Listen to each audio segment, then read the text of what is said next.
ನಮಸ್ಕಾರ, ನಾನು ರಾಮಕೃಷ್ಣ ವಿದ್ಯಾರ್ಥಿ ಸೇವೆಯಿಂದ. ತುಂಬ ದಿನ ಆಯಿತು ವಿಡಿಯೋ ಮಾಡಿ, ಸ್ವಲ್ಪ ಹೊರಗಡೆ ಹೋಗಿದೆ, ಹಾಗಾಗಿ ನಾವು ಈಗ ನಿಮಗೆ CET-ನಲ್ಲಿ ಆಪ್ಷನ್ ಎಂಟ್ರಿ ಕೂಡ ಆಯಿತು. ಈಗಾಗಲೇ ಲಿಸ್ಟ್ ಎಲ್ಲ ಬಂದ್ಬಿಟ್ಟಿದೆ. ಅದೊಂದು 4 ಚಾಯ್ಸಸ್ ಇದೆ: ಚಾಯ್ಸ್ 1, ಚಾಯ್ಸ್ 2, ಚಾಯ್ಸ್ 3, ಚಾಯ್ಸ್ 4 ಅಂತ.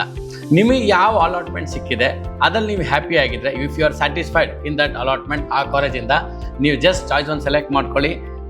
ಚಲನ್ ಡೌನ್ಲೋಡ್ ಆಗುತ್ತೆ.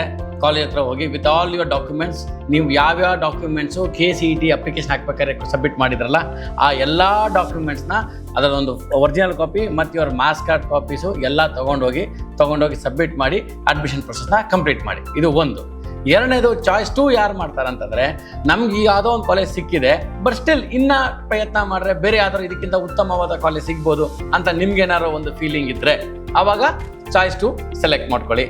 ಅಥವಾ ನನಗೆ ಈ ಯಾವ ಕಾಲೇಜ್ ಸಿಕ್ಕಿ ಅದೂ ಇಷ್ಟ ಇಲ್ಲ, ಬಟ್ ರೀಕನ್ಸಿಡರ್ ಮಾಡಿ ಎಲ್ಲಾನು ಅಂತಂದಾಗ, ಅವಾಗ ಯಾವ ಕಾಲೇಜು ಬಿಟ್ಟು ಸೆಲೆಕ್ಟ್ ಆಗಿರೋದೊಂದು ಬಿಟ್ಟು ಇನ್ನು ಮಿಕ್ಕಿದೆಲ್ಲ ಮತ್ತೆ ರೀಕೌನ್ಸಿಲ್ ಮಾಡೋದನ್ನ ಚಾಯ್ಸ್ 3 ಅಂತ ಹೇಳುತ್ತೆ.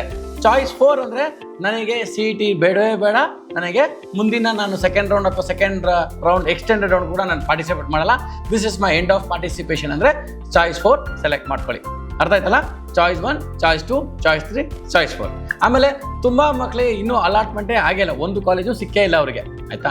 ಇವ್ರಿಗೆ ಏನು ಮಾಡಬೇಕು ಅಂತಂದರೆ, ಒಂದು ಸ್ವಲ್ಪ ದಿನ ವೆಯ್ಟ್ ಮಾಡಿ, ಸೆಕೆಂಡ್ ರೌಂಡು ಯಾವಾಗ ನಮಗೆ ನೋಟಿಫಿಕೇಶನ್ ಬಂದಾಗ ನೀವು ಮತ್ತೆ ಲಾಗಿನ್ ಹೋಗಿ, ನೀವು ನಿಮ್ಮಲ್ಲಿ I wanted to participate in second round ಅಂತ ನೀವು ಸೆಲೆಕ್ಟ್ ಮಾಡಿದಾಗ ನಿಮಗೆ ಚಾಯ್ಸ್ 2 ಆಪ್ಷನ್ ಸಿಗುತ್ತೆ. ಈ ಚಾಯ್ಸ್ 2 ಆಪ್ಷನ್ಸ್ ಏನಾಗುತ್ತೆ, ನೀವು ಯಾವುದೇ ಒಂದು ಕಾಲೇಜ್ನ ಹೊಸದಾಗಿ ಆ್ಯಡ್ ಮಾಡೋಕ್ಕಾಗಲ್ಲ, ಬಟ್ ನೀವು ಯಾವ್ದಾದ್ರು ಒಂದು ಎಕ್ಸ್ಟ್ರಾ ಜಾಸ್ತಿ ಕಾಲೇಜ್ ಹಾಕಿದರೆ ಅದನ್ನ ಕೆಲವು ಡಿಲೀಟ್ ಮಾಡ್ಬೋದು, ಕೆಳಗಿರೋದನ್ನ ಮೇಲೆ ಹಾಕ್ಬೋದು, ಮೇಲ್ಗಡೆದನ್ನ ಕೆಳಗೆ ಹಾಕ್ಬೋದು.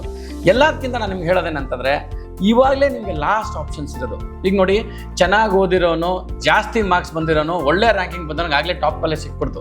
ಈಗ ಕಷ್ಟ ಇರೋದು ರ್ಯಾಂಕಿಂಗ್ ಚೆನ್ನಾಗಿ ಬಂದಿಲ್ಲ, ಅವನಿಗೆ ಯಾವುದೋ ಒಂದು ಕಾಲೇಜ್ ಸಿಗ್ತಾ ಇದೆ, ಮತ್ತು ಯಾರಿಗೋ ಅಲ್ಲಿ ರ್ಯಾಂಕಿಂಗ್ ಸಿಕ್ಕಿಲ್ಲ ಅಥವಾ ಯಾವುದೇ ಥರ ಒಂದು ಅಲಾಟ್ಮೆಂಟ್ ಆಗಿಲ್ಲ. ಬಟ್ ಡೋಂಟ್ ವರಿ, ತುಂಬ ಕಾಲೇಜ್ ಇದೆ ಬೆಂಗಳೂರಲ್ಲಿ. You always contact me for which college to select. ಈಗ ಯಾವುದೋ ಒಂದು ರ್ಯಾಂಕಿಂಗ್ಗೆ ಯಾವುದೋ ಒಂದು ಕಾಲೇಜ್ ಸಿಕ್ಬಿಡ್ತು, that is not the correct one. ಆಯಿತಾ? ನನಗೆ 2 ಲಕ್ಷ ರ್ಯಾಂಕ್ ಬಂದು ಸರ್, ನನಗೂ ಕಾಲೇಜ್ ಸಿಕ್ಬಿಡ್ತು ಸರ್, ಅಲ್ಲ. ಯಾವ ಕಾಲೇಜ್ ಸಿಗ್ತದೋ ಆ ಕಾಲೇಜಲ್ಲಿ ಏನಿದೆ ಅದನ್ನ ಹೋಗಿ ಚೆಕ್ ಮಾಡಿ ಫಸ್ಟು. ಓಕೆ, ನೀವು ಚೆಕ್ ಮಾಡಬೇಕಾಗಿರೋದು 4 ಪಾಯಿಂಟು. ಆ ಕಾಲೇಜಲ್ಲಿ ಎಷ್ಟು ಕಂಪ್ನಿ ಬಂತು ಪ್ಲೇಸ್ಮೆಂಟ್ಸ್ ಹೋದ ವರ್ಷ, ಅದು ನಿಜವಾಗ್ಲೂ ಬಂದಿದೆಯಾ ಇಲ್ವಾ, ಒಂದು. ಎರಡನೇದು, ಅದು NAC ಅಕ್ರೆಡಿಟೆಡ್ ಕಾಲೇಜಾ, NBA ಇದೆಯಾ, ಓಕೆ. ಆ ಕಾಲೇಜಲ್ಲಿ ಸ್ಟಾರ್ಟಪ್ಗೋಸ್ಕರ ಏನು ಕೆಲಸ ಮಾಡ್ತಾ ಇದ್ದಾರೆ. ಒಂದಂತೂ ಹೇಳ್ತೀನಿ, ರ್ಯಾಂಕಿಂಗ್ ಚೆನ್ನಾಗಿ ಬಂದಿರೋಂಗೆ ಒಳ್ಳೆ ಕಾಲೇಜ್ ಸಿಕ್ಬಿಡ್ತು, ಅವ್ನು ಸೆಟ್ಲು. ಕಷ್ಟ ಆಗೋದು ನಿಮಗೇನೆ. ಯಾರಿಗೆ ರ್ಯಾಂಕಿಂಗ್ ಕಮ್ಮಿ ಬಂದಿದೆ ಅಂದರೆ 1 ಲಕ್ಷ ಮೇಲೆ ರ್ಯಾಂಕ್ ಬಂತು, ಹಂಗೂ ಯಾವುದೋ ಒಂದು ಕಾಲೇಜ್ ಸಿಗ್ತಾ ಇದೆ. ಈಗ ಹೆಂಗಾಗ್ತಿದೆ ಅಂತಂದರೆ, ಯಾವುದೋ ಒಂದು ಕಾಲೇಜ್ ಸಿಕ್ಬಿಡಪ್ಪ ಅಂತ ಇವರು ಓಡಾಡ್ತಾ ಇದ್ದೀರಾ. ಹಂಗಲ್ಲ. ಹಂಗೆ ಮಾಡಿದ್ರೆ ಮುಂದೆ ನಿಮ್ಮ 4 ವರ್ಷ ಆದಮೇಲೆ ನಿಮಗೆ ಪ್ಲೇಸ್ಮೆಂಟ್ ಸಿಗೋದು ತುಂಬ ಕಷ್ಟ ಆಗುತ್ತೆ. You must join a perfect college. ನಿಮಗೆ ಎಜುಕೇಷನ್ ಲೋನ್ ಕೂಡ ಸಿಗುತ್ತೆ, ವಿದ್ಯಾಲಕ್ಷ್ಮಿ ಪೋರ್ಟಲ್ಗೆ ಹೋಗಿ ಸಾಲ ಕೂಡ ಸಿಗುತ್ತೆ. ಈಗ ಮಾತ್ರ ನೀವು ಯಾವುದೋ ಒಂದು ಕಾಲೇಜ್ ಸಿಕ್ತು, ಆ ಕಾಲೇಜ್ಗೆ ಹೋಗ್ಬಿಡ್ತು ಅಂತ ಮಾತ್ರ ಅಂದ್ಕೊಳ್ಳೇಬೇಡಿ. ಕಾಲೇಜ್ ಸೆಲೆಕ್ಷನ್ಸ್ ಮಾತ್ರ ತುಂಬ ಹುಷಾರಾಗಿರಬೇಕು. ಈ ಪಾಯಿಂಟ್ಸ್, ನಾನು ಹೇಳೋ ಪಾಯಿಂಟ್ಸ್ನ ನೀವು ದಯವಿಟ್ಟು ಕನ್ಸಿಡರ್ ಮಾಡಿ. NAC A+ ಇರಬೇಕು ಕಾಲೇಜು, ಒಳ್ಳೆ ಪ್ಲೇಸ್ಮೆಂಟ್ ಕೊಡ್ತಿರ್ಬೇಕು, ಒಳ್ಳೆ ಫ್ಯಾಕಲ್ಟಿ ಮೆಂಬರ್ ಇರಬೇಕು, ಒಳ್ಳೆ ಇನ್ಫ್ರಾಸ್ಟ್ರಕ್ಚರ್ ಇರಬೇಕು. ಮನೆ ಪಕ್ಕದಲ್ಲಿದೆ ಕಾಲೇಜು, ಇಲ್ಲಿಗೆ ಹೋಗ್ತೀನಿ, ನಮ್ಮ ಫ್ರೆಂಡ್ಸ್ ಎಲ್ಲ ಇಲ್ಲಿ ಹೋಗ್ತಾರೆ, ನಾನು ಅಲ್ಲಿಗೆ ಹೋಗ್ತೀನಿ, ಹಂಗಲ್ಲ. You must be a independent. ಯಾವುದೋ ಒಂದು ಗುಂಪಲ್ಲಿ ನೀವೊಂದೊಬ್ಬ ಗುಂಪಿನ ಒಬ್ಬ ಸದಸ್ಯನಾಗಬೇಡಿ. ಅರ್ಥ ಆಗ್ತಿದೆಯಾ? You must fight your battle by yourself only. ಅರ್ಥ ಆಯ್ತಾ? ಮತ್ತೆ ತುಂಬ ಕಾಲೇಜಿಗೆ ಸೀಟ್ಸೇ ಫಿಲ್ ಆಗಿಲ್ಲ, ತಲೆ ಕೆಡ್ಸ್ಕೊಂಬೇಡಿ. ನಿಮಗೆ ಬೇಕಾದ್ರೆ ನಾನು ಆಲ್ಮೋಸ್ಟ್ CET ಫೀಸ್ಗೆ ಒಳ್ಳೊಳ್ಳೆ ಕಾಲೇಜ್ಗಳೇ ನಾನು ನಿಮಗೆ ಮ್ಯಾಚ್ ಮಾಡೋಕ್ಕೆ ಟ್ರೈ ಮಾಡ್ತೀನಿ.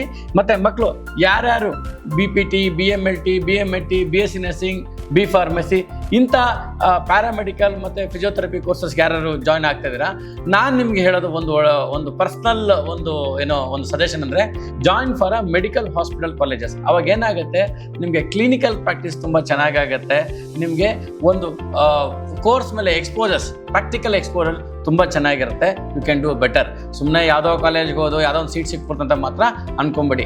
CET ಅವ್ರಿಗೆ ಏನು ಡಿಫ್ರೆನ್ಸ್ ಇಲ್ಲ. ನೀವು ದೊಡ್ಡ ಕಾಲೇಜ್ ಸೇರ್ಕೊಂಡ್ರು ಅಷ್ಟೇ ಫೀಸು, ಚಿಕ್ಕ ಕಾಲೇಜ್ ಸೇರ್ಕೊಂಡ್ರು ಅಷ್ಟೇ fees. You are paying the fees, simple. So ಯಾವುದೇ ಒಂದು ಕಾಲೇಜ್ ಸೆಲೆಕ್ಟ್ ಮಾಡೋಕ್ಕಿಂತ ಮುಂಚೆ ಇನ್ನೊಂದ್ಸಲ ಯೋಚನೆ ಮಾಡಿ, ಚೆಕ್ ಮಾಡಿನ, ಅದಾದಮೇಲೆ ಅಡ್ಮಿಷನ್ ಆಗಿ. ಎನಿಥಿಂಗ್ ನೀವು ನನಗೆ ಫೋನ್ ಮಾಡಿ, ನಾನು ನಿಮಗೆಲ್ಲ ಡೀಟೇಲ್ಸ್ ಕೊಡ್ತೀನಿ.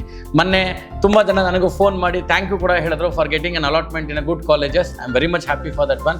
ಸೊ ಏನಾಗುತ್ತೆ ಅಂದರೆ ನೀವು ಯೋಚನೆ ಮಾಡೋದು ಒಂದು ಲಾಂಗ್ ಟರ್ಮ್ ಆಗಿ ಯೋಚನೆ ಮಾಡಿ. ನಾನು ಈ ಕಾಲೇಜಲ್ಲಿ ಓದಿದ್ರೆ ನನಗೆ ಕೆಲಸ ಸಿಗುತ್ತಾ ಸಿಗಲ್ಲ ಅದನ್ನ ಇವಾಗಲೇ ನೋಡಿ. ಸುಮ್ಮನೆ ಕಾಲೇಜ್ ಸೇರ್ಕೊಂಡ್ಬಿಡ್ತೀರಾ, ಅದಾದಮೇಲೆ ನಿಮ್ಗೆ ಪ್ಲೇಸ್ಮೆಂಟ್ ಆಗಿಲ್ಲ, ನಿಮಗೆ you will end up with un unemployment. So don't do mistake. For any clarification please call us, we are there for you. Thank you.